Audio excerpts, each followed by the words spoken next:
എല്ലാവർക്കും നമസ്കാരം.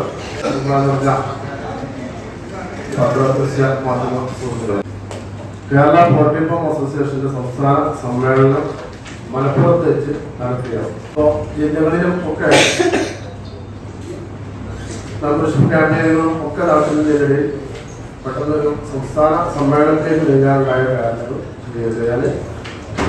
സംസ്ഥാന ജനറൽ സെക്രട്ടറി കാലത്ത് ഇത് സംസ്ഥാന വൈസ് പ്രസിഡന്റ് ഹുസൈൻ വടക്കൻ, സംസ്ഥാന ജനറൽ സെക്രട്ടറി ജിഹാദ് ചുങ്കത്തറ, സംസ്ഥാന പ്രസിഡന്റ് സെയ്ദ് മൗലായ. നമ്മളെ സംബന്ധിച്ചിടത്തോളം വോളിബോൾ കർഷകർ വലിയ ദുരിതത്തിലാണ് ഇപ്പോൾ നീങ്ങിക്കൊണ്ടിരിക്കുന്നത്.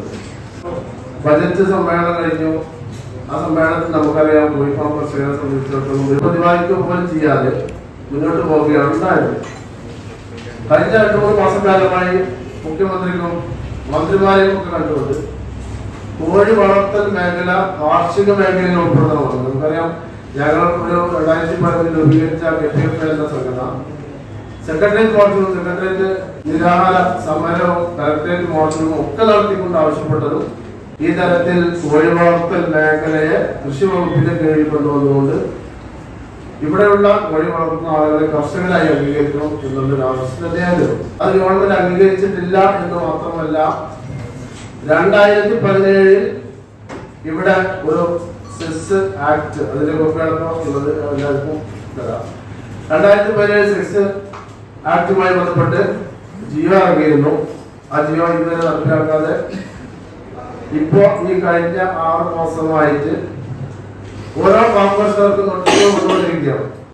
പഞ്ചായത്തുകളുടെ നിർവഹിക്കുന്നതോടൊപ്പം തന്നെ അത് വലിയ തോതിൽ വർദ്ധിപ്പിച്ചു എന്ന് മാത്രമല്ല, റവന്യൂ ഡിപ്പാർട്ട്മെന്റിൽ നിന്ന് വലിയ തോതിൽ വൺ ടൈം ടാക്സ് ആയിട്ട് ഒറ്റത്തവണ നികുതി എന്ന് പറഞ്ഞുകൊണ്ട് 1000 സ്ക്വയർ ഫീറ്റിന് മുകളിലുള്ള എല്ലാ വില്ലകൾക്കും ഏർപ്പെടുത്തിയ അതേ നികുതി ഈ ഒരു ചുമരുകളില്ലാത്ത ഈ നെറ്റിന്റെ ഉള്ളിൽ നമുക്കറിയാം അതിന്റെ നെൽപ്പുര തഴമോ അല്ലെങ്കിൽ ഷീറ്റോ ഒക്കെ ഇട്ടുകൊണ്ടുള്ള ഷെട്ടുകളാണ് നമ്മൾ കർഷകർ നിർമ്മിക്കുന്നത്.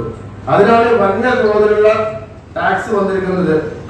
ജോയ് മാത്യു എന്ന് പറയുന്ന ആൾക്ക് വന്നിട്ടുള്ള ടാക്സ് ആണ് ഇതിന് വന്നിട്ടുള്ളത് 2,94,000 രൂപ.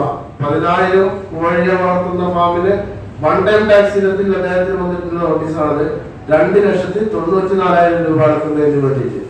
ഇത് ആ തരത്തിലാണ് മുന്നോട്ട് പോയിക്കൊണ്ടിരിക്കുന്നത്. അതേപോലെ തന്നെ ലേബർ സിസ്റ്റവുമായി ബന്ധപ്പെട്ട് ആ ബിൽഡിങ്ങിന്റെ നിർമ്മാണവുമായി ബന്ധപ്പെട്ട് അതിന് വേണ്ട ചെലവിന്റെ 1% സിസ്റ്റത്തിൽ അടക്കണം എന്നുള്ളതാണ് ഇപ്പോ ഒരു ഉത്തരവിലൂടെ വന്നിട്ടുള്ളത്.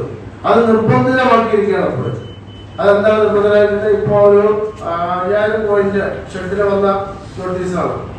അതിന് 5000 പോയിന്റ് ഷെഡിന്റെ നിർമ്മാണ ചെലവ് 50 ലക്ഷം രൂപ കണക്കാക്കി അതിന്റെ 1% 5,000 രൂപ അടക്കണം എന്നുള്ളതാണ് ഇപ്പോ.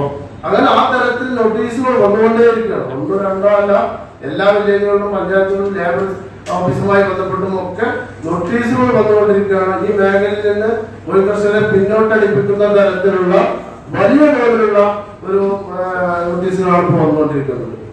അപ്പൊ ആ തരത്തിൽ ഈ ഗവൺമെന്റ് കർക്കശമായിട്ട് നിയമമായിട്ടും അതിന് നിർദ്ദേശവുമായി മുന്നോട്ട് പോകുമ്പോൾ അതിനെതിരെ കോഴി കർഷകർ ഒരു പ്രതിഷേധം എന്നുള്ള നിലയ്ക്ക് പ്രതിഷേധം തുടക്കം കുറിക്കുന്ന ഒരു സമ്മേളനം കൂടി ആയിരിക്കും മറ്റന്നാൾ മലപ്പുറത്ത് ടൗൺഹാൾ വിളിച്ചു ചേരുന്നത് എന്നുകൂടി ഈ അവസരത്തിൽ അറിയിക്കണം.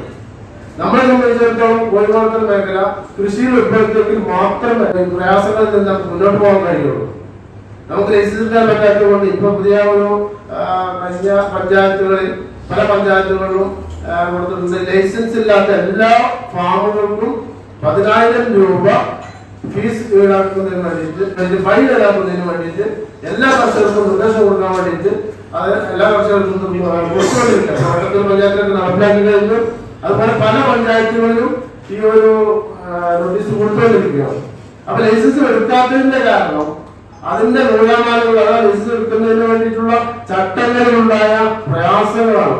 നമുക്കറിയാം ഇതിന്റെ ചട്ടങ്ങൾ എന്ന് പറയുന്നത് ഇപ്പോ ഒരു പടക്ക നിർമ്മാണശാലയ്ക്ക് ഉണ്ടാകുന്ന അതേ തരത്തിലുള്ള ലൈസൻസ് ചട്ടങ്ങളിലാണ് ഇപ്പൊ കോഴി വളർത്തൽ മേഖല പോയിക്കൊണ്ടിരിക്കുന്നത്. നമുക്ക് ഓരോരുത്തർക്കും പറയാം പടക്ക നിർമ്മാണശാല ഉണ്ടാകുന്ന പ്രയാസങ്ങളും വലിയ പൊട്ടിത്തെറിയും കാര്യങ്ങളും അതിലുള്ള സെക്യൂരിറ്റിയും ഒക്കെ വേണ്ടി വരും.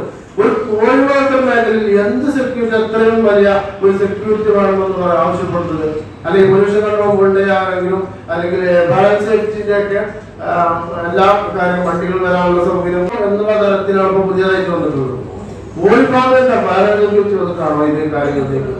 അപ്പൊ ആ തരത്തിലൊക്കെ ഒരു പടക്ക നിർമ്മാണശാലക്ക് വരുന്ന അതേ ലൈസൻസ് മാനദണ്ഡം വെച്ചുകൊണ്ട് ഈ ഒരു കോഴി ഫാം കർഷകർക്ക് അത് ലൈസൻസ് ഒന്നും എടുക്കാൻ പറ്റാത്ത സ്ഥിതിയുണ്ട്. അവർക്കെല്ലാം നോട്ടീസ് അയക്കുക എന്നുള്ള ഒരു പുതിയ ഒരു തീരുമാനമായിട്ടാണ് ഗവൺമെന്റ് മുന്നോട്ട് പോയിക്കൊണ്ടിരിക്കുന്നത്. അപ്പൊ ഈ സംസ്ഥാന സമ്മേളനം കഴിഞ്ഞതോടുകൂടി അവിടെ വെച്ച് തന്നെ ഈ ഗവൺമെന്റ് നടപ്പിലാക്കുന്ന ഇത് കർശനമാക്കി നടപ്പാക്കേണ്ട അതിനെ എതിർത്തുകൊണ്ടുള്ള ഒരു സമയ പ്രഖ്യാപനമാണ് നടത്തേണ്ട നീക്കത്തിലേക്കാണ് ഇപ്പൊ കോഴി ഫാം കർഷകർ നീങ്ങിക്കൊണ്ടിരിക്കുന്നത് എന്ന് ഉള്ള കാര്യം ഇവിടെ ഓർക്കുകയാണ്. അതേപോലെ തന്നെ നമ്മൾ നടത്തുന്ന സംസ്ഥാന സമ്മേളനം ഇതിന്റെ കാര്യങ്ങൾ വളരെ വിശദമായിട്ട് ഈ തരത്തിൽ മാധ്യമങ്ങളുടെ നമുക്കറിയാം കഴിഞ്ഞ കാലങ്ങളൊക്കെ സെയിൽ ടാക്സ് പ്രശ്നങ്ങൾ ഉണ്ടായപ്പോൾ നമ്മൾ ഈ മലപ്പുറം ഈ ഭാഗത്തുള്ള എല്ലാ ദൃശ്യമാധ്യമങ്ങളും വളരെ കൃത്യമായിട്ട് റിപ്പോർട്ട് ചെയ്യുകയും ഈ ഫാം മേഖലയിലുണ്ടായ സെയിൽ ടാക്സ് ഫാം വഴിയിലൂടെ കാര്യങ്ങളിൽ നിന്നുണ്ടായ ബന്ധപ്പെട്ട പ്രയാസങ്ങളൊക്കെ നമ്മളിവിടെ പത്രസമ്മേളനം നടത്തിയപ്പോൾ ഇവിടെയുള്ള മാധ്യമങ്ങൾ വളരെ കൃത്യമായിട്ട് അത് റിപ്പോർട്ട് ചെയ്യുകയും അത് ഗവൺമെന്റിലേക്ക് എത്തിക്കുകയും ചെയ്തതിന്റെ സാഹചര്യത്തിൽ നമുക്ക് അതിൽ നിന്ന് തൽക്കാലത്തേക്ക് എല്ലാവരും സെയിൽ ടാക്സ് ഓഫീസിലേക്ക് പ്രത്യേക നിർദ്ദേശവും പോവുകയും അവർ ഫാം വഴി സർക്കാർ കയറേണ്ടതില്ല എന്നുള്ള തരത്തിലേക്ക് അതിന് ഗവൺമെന്റ് അങ്ങനെ നീങ്ങേണ്ടി വന്നത് ഇവിടെയുള്ള ഈ മാധ്യമ സുഹൃത്തുക്കളുടെ സഹായത്തോടു കൂടിയിട്ടാണ്.